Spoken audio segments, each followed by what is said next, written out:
Another week, another flagger incident, this time involving Jason Anderson in a qualifying session at Spring Creek National, and it's starting to look bad. I mean, this is supposed to be the pinnacle of American motocross or American dirt bike racing, and you've got flaggers doing this. Like, yes, you don't really want to put them in harm's way, but if whoever it is, standing at the top of the mountain, just or top of a blind hill, for these riders, waving the flag gives them very little information.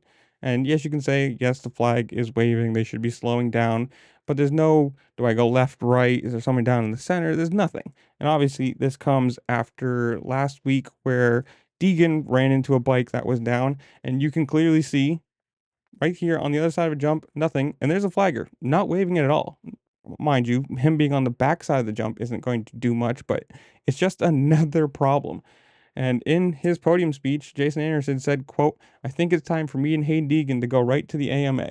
And it is. If you watch Supercross, if somebody falls, the flaggers are wearing helmets. They get on the track and they point you to a direction, left, right, do not go here. They put, you know, tough blocks in the way, and it's run a lot better.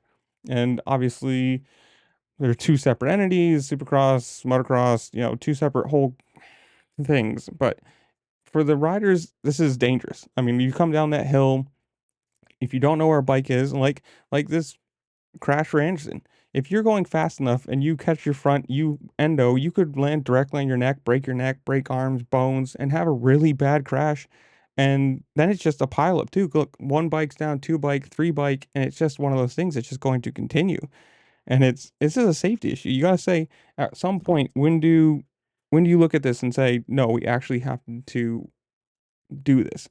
And it's kind of hard because are you going to have professional flaggers that go to every single race, or you know it's kind of hard because I'm assuming a lot of these people who flag, I'm assumption here, so if tell me if I'm wrong, are volunteers or people who sign up to do it, and then I don't know if you get paid or if you just get access, whatever it is. Tell me, comment down below if you've been a flagger, or if you whatever, if you know, comment. But it's not like these people are professionals, and you can't really say negatively about them, because if they're giving their time and they're trying to help, then yes, it is good. But you need some sort of standard for these people who are supposed to be are the best motocross riders, dirt bike riders in the country slash the world, however you want to say it. If you're providing them this level of quote unquote safety, it looks really bad. And I don't know whether it is, if you need professional flaggers, or if you're going to do this, you need training.